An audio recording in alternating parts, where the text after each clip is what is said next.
여러분 반갑습니다. 연세대학교 오랜만에 오게 된 것 같은데요. 학교와 크게 인연이 깊은 게 우리 아들이 올해 졸업하고 직장을 가지고 있습니다. 그리고 오늘 상 받는 거 보니까 예전에는 우리 저 100주년 기념관에서 대대적으로 우등상 줬는데 그때 우리 아들이 최우등상을 몇 번 받았거든요. 자랑하려고 하는 겁니다.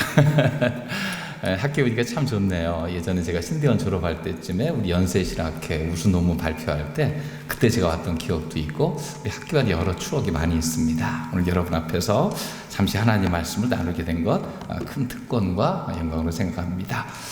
저는 지금 인천이라고 하지만 검단 신도시 지역이라고 하면 더 알 거예요. 김포로 가게 되면 김포 신도시는 바로 그 부근에서 목회를 하고 있습니다. 새로 아파트가 많이 들어서고 있는 지역이고 또 그곳에 서울에서 목회하던 우리 전임 목사님이 엑소더스를 감행해서 그곳에 교회를 짓고 40년을 이제 목회하다 은퇴하시고 이제 그 다음에 이어서 2대 목사로 이제 8년째 사역을 하고 있습니다. 목회 현장에서 일한 또 신학을 미리 공부했던 선배로서 함께 말씀 나눌 수 있는 기회가 있는 걸 기쁘게 생각합니다. 오늘 디모데전서 말씀 같이 보았는데요. 요즘 시대적 변화가 참 급변한다라는 것을 절감하게 됩니다. 우리 앞에 닥친 과제들은 참 누구도 풀기 어려운 난제들이 많이 놓여져 있죠. 늘 얘기하지만 저출산 문제, 심각한 고령화 문제, 곳곳마다 일어나는 전쟁 문제, 또 우리 가까이 있는 남북 분단의 갈등들, 우리 주변에 너무나 가까이 있기 때문에 가끔은 잊어버리고 하는 것이 아닌지 그런 생각을 합니다. 근데 이런 문제보다 훨씬 더 큰 문제, 우리 신학도로서 더 큰 문제는 무엇입니까? 교회 성장이 멈춘 것뿐만 아니라 퇴보하고 있는 것이 아닌가 그런 생각을 하게 된다는 거예요. 그래서 교회를 책임진 입장으로서 큰 책임을 가지고 다뤄야 될 문제가 아닐 수 없습니다. 오늘 읽은 본문의 사도 바울도 비슷한 위기감 속에 있지 않았나 그런 생각을 해요. 성령 충만하여서 교회를 세우고 선교를 이끌던 1세대의 지도자였습니다. 근데 점점 나이가 들어갑니다. 교회를 향한 외적인 핍박은 계속되고 있고요. 내부에서는 이단의 공격들은 수시로 진행되고 있습니다. 바울은 어떤 자세로 이 위기를 극복해 나가려고 하는지 오늘 디모데에게 보낸 편지를 통해서 몇 가지 아이디어를 함께 나누어 보고자 합니다. 먼저 그가 정말로 심혈을 기울였던 것은 다음 세대의 리더를 준비하는 일이었다라는 걸 보게 됩니다. 오늘 14절 말씀에 속히 내게 가기를 바라나 이것을 내게 쓰는 것은 이렇게 이야기하고 있죠. 감옥에 있던 바울은 마음이 매우 분주했던 것 같아요. 고린도 교회 문제를 우리는 알고 있잖아요. 참 심각한 교회 분란이 있었습니다. 이걸 해결해야 된다는 마음에 다급함이 있었던 것 같습니다. 하지만 그의 몸은 지금 감옥에 갇혀 있었죠. 하지만 좌절하지 않고 디모데에게 편지를 보내고 있습니다. 직접 갈 수 없더라도 그를 대신해서 문제를 해결할 만한 다음 세대 리더로서 그를 예비해놨기 때문이죠. 우리 교회에는 언제나 리더가 훈련되고 준비되어 있을 때에 위기의 시대를 넘어서는 능력이 거기서 피어나게 됨을 분명히 믿습니다. 또 하나는 위기에 대한 대비가 필요하다는 거예요. 바울이 디모데에게 편지를 쓰면서 만일 내가 지체하거든 이렇게 이야기하고 있습니다. 그의 구금 기간이 곧 끝날이라는 기대감이 있지만 그 기간이 길어질 가능성도 얼마든지 있습니다. 그러다 보면 남아있는 성도들은 목자 잃은 양처럼 흩어지고 또한 마음이 상할 수가 있죠. 연약한 자들이 믿음을 지키지 못할 가능성도 충분히 있습니다. 예수 믿는 것과 고난을 감수하는 것이 거의 동의어처럼 쓰여지던 그 시대에 그가 생각하던 플랜 A만 아니라 플랜 B가 꼭 필요했던 것 같아요. 하나님께서 우리에게 주신 가장 큰 특권 중에 하나가 이성이라는 특권이 있습니다.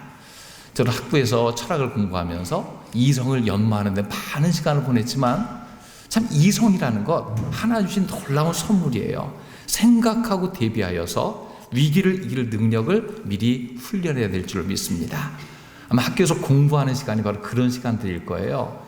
앞으로 닥칠 위기들이 언제든지 있는데 하나님께서 나에게 공부하는 그 시간 동안 그 위기를 대비할 능력을 여기서 훈련하게 하셨다.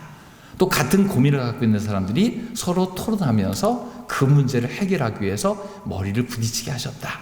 철을 날카롭게 하는 것처럼 여기서 잘 준비해서 미래를 위한 플랜 A, B, C가 다 준비된 기간이 되었으면 좋겠습니다.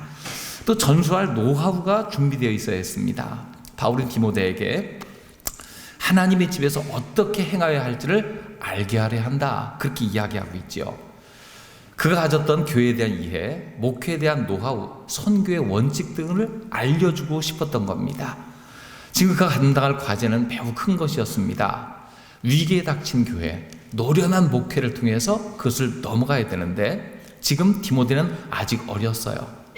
바울은 교회 사역에 풀어졌지만 아직 디모데는 연약했습니다. 교회 개척도 이방 선교도 갈등에 빠진 교회 문제 해결에도 바울은 일체의 비결을 갖고 있었습니다. 그러면 그가 가진 것, 나만 갖고 있다고 생각하면 그것은 참 어리석은 일일 거예요. 혼자 갖고 있으면 안 됩니다. 대개 사람들은 자기가 가진 오랜 노하우를 자기만 가지고 있으려고 하는 그런 특성들이 있어요. 그것으로 자신의 영향을 높이고 또 가치를 인정받으려고 하죠. 하지만 바울은 그동안 쌓여진 영적인 지식과 문제 해결 능력을 나누고 싶어 하고 있습니다. 공유하려고 그래요. 요즘도 아마 공유경제라는 말 많이 들을 거예요. 우리가 가진 것을 잘 요약해서 핵심을 나누려고 하는 자세, 그것이 꼭 필요합니다. 나 혼자 점유하는 것이 아니라 가능성을 가진 후배들과 공유하라 할 때에 이 아낌없는 나눔과 공유의 정신을 가진 자들이 미래 교회의 지도자가 될 줄로 믿습니다. 또 교회 본질에 대한 분명한 이해가 있어야 됩니다. 바울의 이런 공유 철학은 어디서 온 겁니까? 그가 가진 교회론에서 비롯된 것일 겁니다. 그의 교회론을 보니까요, 하나님의 집에 대한 그의 진술이 나타나고 있죠. 이 집은 살아계신 하나님의 교회요, 진리의 기둥과 터니라, 그렇게 선언하고 있습니다. 그는 교회의 소유권이 하나님에게 있다고 분명히 이야기해주고 있어요. 디모데가 명심해야 될 것이 바로 이겁니다. 살아계신 하나님이 교회의 주인이시다. 바로 살아계신 하나님이 우리 가운데 계시면 된다. 이거를 알려주고 싶었습니다. 오늘날 일어나는 교회 문제에도 이 문제에 대한 대답이 분명하지 않기 때문에 일어나는 경우가 허다합니다.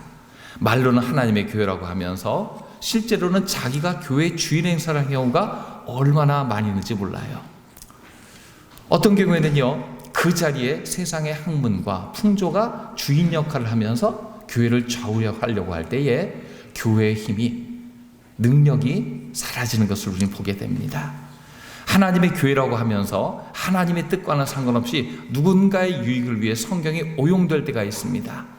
자신이 가진 학문의 근거로 성경을 사용할 뿐 말씀대로 살려는 모습이 없을 때 그것은 바리새인의 모습과 다름이 없을 겁니다. 하나님 우리에게 무엇을 원하십니까? 교회를 이용해서 주도권 싸움을 하고 권력 싸움을 하는 것이 아니라 교회의 주인 되신 하나님 말씀을 그대로 정직하게 듣는 싸움, 그 말씀 그대로 말씀에 순종하는 싸움을 싸우기를 아마 원하실 겁니다. 바울은 교회가 진리의 기둥과 터라고 언급하고 있죠. 교회는 진리를 듣고 분별하고 수고하는 강력한 기준점이 되어야 될 줄로 믿습니다. 신학도는 이런 진리의 싸움의 첨단에 서 있습니다. 온갖 사상과 세상 풍조를 대학에서 듣게 될 겁니다. 근데 무분별하게 지식의 축적에서 머무르게 되면 그것은 하나님이 원하시는 바가 아닐 거예요. 살아계신 하나님 말씀이 우리 마음에 깊숙이 있기 때문에 들려지는 모든 것에 허실을 분별하는 그런 안목이 필요합니다. 그리고 설득력 있게 진리를 선포해 줘야 될 줄로 믿습니다. 제가 어제 우리 교회 이제 국민일보 기자가 찾아와서 다음 세대 교회 목사들을 이렇게 시리즈를 하면서 한참 인터뷰라고 한 적이 있어요. 그때 기자랑 같이 서로 이야기하면서 서로 한탄한 적이 있습니다. 한국교회가 왜 그렇게 되었을까?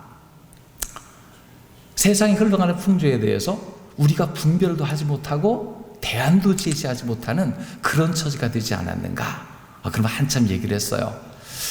설교 원고는 없는 얘기인데 시간이 조금 있는 것 같으니까. 그래서 옛날 기억이 났었어요. 제가 사역을 할 때 요 동네에 사역을 했었는데 그때 연세대학교 총학생회장이 크리스찬이 됐던 적이 있어요. 그래서 신문에 나오고 그랬던 적이 있거든요. 그런데 그때가 학교에 참 심각한 문제가 있었습니다. 연세대학교 앞에 장승을 세우고 성정치 문화재를 한다고 해가지고요, 거기다 뭐 탑을 세우고 포르노그래피 사진을 붙여놓고 그랬던 적이 있어요. 그래서 그때 총학생하던 하던 친구가 찾아왔던 적이 있어요. 제가 문화사역한다고 왔다 갔다 할 때였으니까요. 어떻게 하면 좋습니까? 참 난감하더라고요. 그 당시 어땠습니까? 그 당시 어떤 때냐면요, 학교에 단군상 세울 때 단군상 모가지 치던 때였어요. 어떻게 하는 게 옳습니까? 그때 한참 얘기하고 상의하다가 흐지부지 됐거든요. 그 다음에는요, 서강대에서 그 일이 벌어졌어요. 성정치문화재가. 그때는 이제 제 학교 후배니까 후배들이 찾아왔어요. 어떻게 해야 될까요? 시작되기 전에 저를 찾아왔습니다. 그래서 우리 아이들과 그 얘기했어요. 이런 거에 대해서 너희들 옛날에 하듯이 목치고 뿌시고 하면 안 된다. 대안을 제시해야 된다. 그래서 우리 후배들이 뭘 했냐면요, 성정치문화재를 하는 바로 옆에 밝은 성문화재를 맞불을 놨습니다. 그래가지고 에이즈의 결과는 무엇인가? 동성의 결과는 에이즈로 이어진다 하면서 그런 모든 윤리적 문제를 옆에 쫙 깔아놨어요. 그래가지고 주간지에 기사가 나오고 그랬었거든요. 그래가지고요, 슬그머니 판정승을 했습니다. 연대서 할 때는 제가 적극 도와주지 못했죠. 약간 판정패를 냈는데 그때 판정승을 했어요. 그러면서 그것이 슬그머니 들어갔거든요. 근데 요즘 보니까 이게 학교에서 놔두는 문제가 아니라 광장으로 와서 광화문에서 또 10월 27일 날 그 문제 때문에 집회를 한다고 하잖아요. 그러면 생각을 했습니다. 지금 저 집회 갖고는 안 될 텐데, 언론이 얼마나 교묘한지 아십니까? 철저하게 준비된 보도 자료를 어마어마하게 깔고 나서 집회는 살짝만 해도 돼요. 근데 아직도 광장에서 외치는 문화가 아직 우리 사회에 좀 만연해 있고, 그렇게 실력 행사해야 된다고 생각하고 있구나, 안타까운 마음이 있었어요. 지금 우리의 싸움이 어디 있습니까? 영적 싸움이 벌어지고 있는데 현장에서 대단히 첨예한 싸움이 벌어져요. 사람이 모여서 세를 과시하고 외치는 것과 안 됩니다. 철저한 논리 그리고 언론인들이 생각하는 가장 핵심 문제에 대해서 반박 자료들, 또 그것이 성경에 근거해서 세상에도 통용되는 논리로 전해질 때에 그때서야 승부가 가능해요.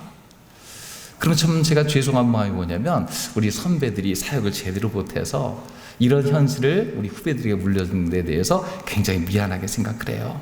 그럼에도 불구하고 어떻습니까? 하나님 말씀의 진리는 예나 지금이나 변함없고요, 그 능력도요, 성경에 쓰여진 시대나 제가 어렸을 때나 지금이나 동일하게 역사하고 있는 줄로 믿습니다.